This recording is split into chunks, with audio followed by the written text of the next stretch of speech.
ನಾನು ರೈತನ ಮಗ.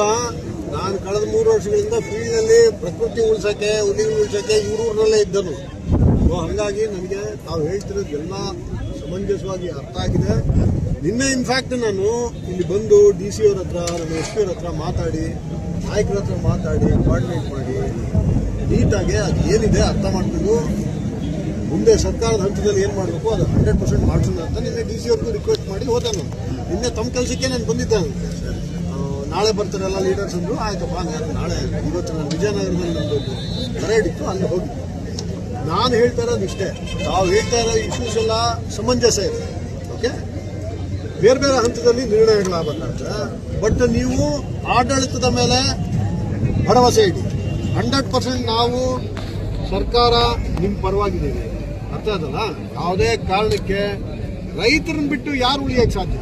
ಓಕೆ, ಸೊ 100% ನಾವಾಗಲಿ, ನಮ್ಮ ಎಂಟೈರ್ ಟೀಮ್ ಆಗಲಿ, DC ಅವರಾಗಲಿ, ಅವ್ರ ಟೀಮ್ ಆಗಲಿ, ನಾವು ಖಚಿತವಾಗಿ ನಿಮ್ಮೊಂದಿಗೆ ಇದ್ದೀವಿ. ತಾವು ಏನು ಹೇಳ್ತಾ ಇದ್ದೀರಾ ವರ್ಷನ್ಸು, ಅದನ್ನು ನಾವು ಸರ್ಕಾರದ ಮುಂದೆ ಇಡ್ತೀವಿ. ತಾವು ಈಗ ಹಿರಿಯರಿದ್ದೀರಾ, ತಾವು ಹೇಳಿದ್ರಿ ಹೈಯೆಸ್ಟ್ ಲೆವೆಲಲ್ಲಿ ರೆಪ್ರೆಸೆಂಟೇಷನ್ 100% ನಾವು ಕೋಆಪರೇಟ್ ಮಾಡ್ತೀವಿ. ನಾನು ಈಗ ನಮ್ಮ ರಾಜ್ಯದ ಮುಖ್ಯಸ್ಥರು, ಪೊಲೀಸ್ ಪಡೆಯ ಮುಖ್ಯಸ್ಥರು ಸಲೀಂ ಸಾಹೇಬ್ರು, DG ಸಾಹೇಬ್ರಿಗೆ ಮಾತಾಡಿದೆ. ಹೌದು, ಅವ್ರಿಗೆ ಮಾತಾಡಿ, ಸರ್ ಈ ಥರ ಫಾರ್ಮರ್ಸ್ ಒಂದು ಇಶ್ಯೂ ಇದ್ದಂಗಿದೆ, ನಾನು ಡೀಟೇಲ್ ಆಗಿ ಒಂದು ರಿಪೋರ್ಟ್ ಕಳಿಸ್ತೀನಿ ಸರ್ ಅಂತ ನಮ್ಮ ಹತ್ರ ಮಾತಾಡೋಕ್ಕಿಂತ ಮುಂಚೆ ಗೇಟಿಂದಾನೇ ಮಾತಾಡಿ ಸಾಹೇಬ್ರಿಗೆ ಈಗ ಆಲ್ರೆಡಿ ಹೇಳಿದ್ದೀನಿ.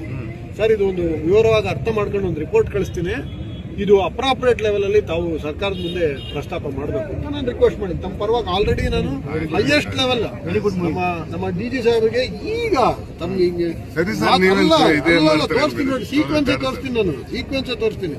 ಈಗ ನಾವು ಎಷ್ಟು ಸೀರಿಯಸ್ ಇದೀವಿ ಅಂತ ನೋಡಿ. ಸಲೀಂ ಸಾಹೇಬ್ರಿಗೆ ಈಗ 2 ನಿಮಿಷದ ಕೆಳಗೆ ನಾನು ಓಕೆ ನಾನು ಇಷ್ಟೇ ಹೇಳಿದೆ. ಫಾರ್ಮರ್ಸ್ ಇಶ್ಯೂಸ್ನಲ್ಲಿ ಉದ್ವೇಗಗಳು ಆಗೋಗುತ್ತೆ, ಎಮೋಷನ್ಸ್ ಆಗೋಗುತ್ತೆ. ನಾನು ಈ ಹಿಂದೆ ಬೆಂಗಳೂರಿನಲ್ಲಿದ್ದಾಗಲೂ ಈ ಶಾಶ್ವತ ನೀರಾವರಿ ಪರಿಹಾರಕ್ಕೋಸ್ಕರ 5-6 ಜಿಲ್ಲೆಯಿಂದ ಬರೋರು. ಮುಂಚೆ ಎಲ್ಲ ಸುಮ್ಮನೆ ಆರ್ಗ್ಯುಮೆಂಟ್ಗಳಾಗ್ತಿತ್ತು. ನಾನು ಹೇಳ್ತಿದ್ದೆ ನಾನೇ ನಿಮ್ಮ ಜೊತೆ ಕುತ್ಕೊಂತೀನಪ್ಪ ಸಾಲ್ವ್ ಆಗೋದಾದ್ರೆ. ಈಗ ಇದು ಬಹಳ ಸೀರಿಯಸ್ ಇಶ್ಯೂ. ನಂದು ಕೈ ಜೋಡಿಸಿ ಮನವಿ ಒಂದೇ, ದಯಮಾಡಿ ಕಾನೂನು ಕೈಗೆತ್ಕೊಂಡಕ್ಕೆ ಅಲ್ಲ ಇಲ್ಲ, ಅದಕ್ಕೆ ನಾನು ತಮಗೆ ಕೈ ಜೋಡಿಸಿ ಮನವಿ ಮಾಡ್ತೀನಿ, ದಯಮಾಡಿ ಕಾನೂನು ಕೈಗೆತ್ಕೊಳ್ಳಿ. ಅವೆಲ್ಲ ಸೀನಿಯರ್ ಲೀಡರ್ಗಳು ಯಾವ ಸ್ಟೇಟ್ ಲೆವೆಲಲ್ಲಿ ಇಂಥ ದೊಡ್ಡ ಗ್ಯಾದರಿಂಗ್ನ ತಾವು ನೋಡಿದ್ದೀರಾ, ತಾವು ಮಾಡಿದ್ದೀರಾ. ದಯಮಾಡಿ ಕಾನೂನನ್ನ ಕೈಗೆತ್ಕೊಳ್ಬೇಡಿ. 100% ಸಿಸ್ಟಮ್ಮು ಏನೆಲ್ಲ ಮಾಡ್ಲಿಕ್ಕೆ ಸಾಧ್ಯ ನಾವು ರೈತರ ಪರವಾಗಿ ಸರ್ಕಾರದ ಗಮನಕ್ಕೆ ತಂದು, ಸರ್ಕಾರದಲ್ಲಿ ನಾವು ನಿಮ್ಮ ಪರವಾಗಿ ನಾವು ನಿಮ್ಮ ಧ್ವನಿನ ನಾವು ಸರ್ಕಾರಕ್ಕೆ ಮುಟ್ಟಿಸ್ತೀವಿ. ಯಾವ ಸರ್ಕಾರ ಆದ್ರೂ ರೈತರ ಪರವಾಗಿದೆ. ಓಕೆ, ಸನ್ಮಾನ್ಯ ಮುಖ್ಯಮಂತ್ರಿಗಳಿಗೆ ನಾವು ತಲುಪಿಸೋ ವ್ಯವಸ್ಥೆ ನಮ್ಮ ಥ್ರೂ ಪ್ರಾಪರ್ ಚಾನಲ್ ನಾವು ಮಾಡ್ತೀವಿ. ದಯಮಾಡಿ ತಾಳ್ಮೆ ಕಳ್ಕೊಬೇಡಿ. ನಿಮ್ಮೂರನ್ನ ಯಾರು ಏನು ಚೇಂಜ್ ಮಾಡೋಕ್ಕಲ್ಲ, ಎತ್ಕೊಂಡು ಹೋಗೋಕ್ಕಲ್ಲ. ಇದನ್ನು ಕನ್ಫ್ಯೂಷನ್ಸ್ ಆಗಿರಬಹುದು. ಸೊ ನಾನು DC ಅವ್ರಿಗೂ ಮಾತಾಡ್ತೀನಿ, ರೀಜನಲ್ ಕಮಿಷನರ್ಗೆ ಮಾತಾಡ್ತೀನಿ. ನಾನು ಮೋಸ್ಟ್ಲಿ ಒಂದು ಅಪಾಯಿಂಟ್ಮೆಂಟ್ ತಗೊಂಡು ಚೀಫ್ ಸೆಕ್ರೆಟರಿ ಮೇಡಮ್ ಹತ್ರನೇ ನಾವೆಲ್ಲ ಹೋಗ್ತೀವಿ. ನಾನು DC ಅವರು, ನಮ್ಮ SP ಅವರು ಒಂದ್ಸಲ ಹೋಗಿ ಬ್ರೀಫ್ ಮಾಡಿ ಬರ್ತೀವಿ. DG ಮತ್ತು ಚೀಫ್ ಸೆಕ್ರೆಟರಿ ಮೇಡಮ್ಗೆ ನಾವು ಬ್ರೀಫ್ ಮಾಡಿ ಬರ್ತೀವಿ. ದಯಮಾಡಿ ತಾಳ್ಮೆ ಕಳ್ಕೋಬೇಡಿ. ಉಳಿದಿದ್ದೆಲ್ಲ ನಾವಿದ್ದೀವಿ.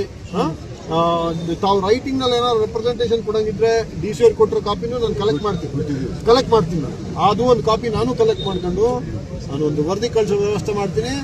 ಏನೇ ಇದ್ರು ನಮ್ಮ SP ಇದ್ದಾರೆ, 100% ನಿಮ್ಮ ಪರವಾಗಿದ್ದೀವಿ ನಾವು. ದಯಮಾಡಿ ತಾಳ್ಮೆ ಇಟ್ಕೊಳ್ಳಿ.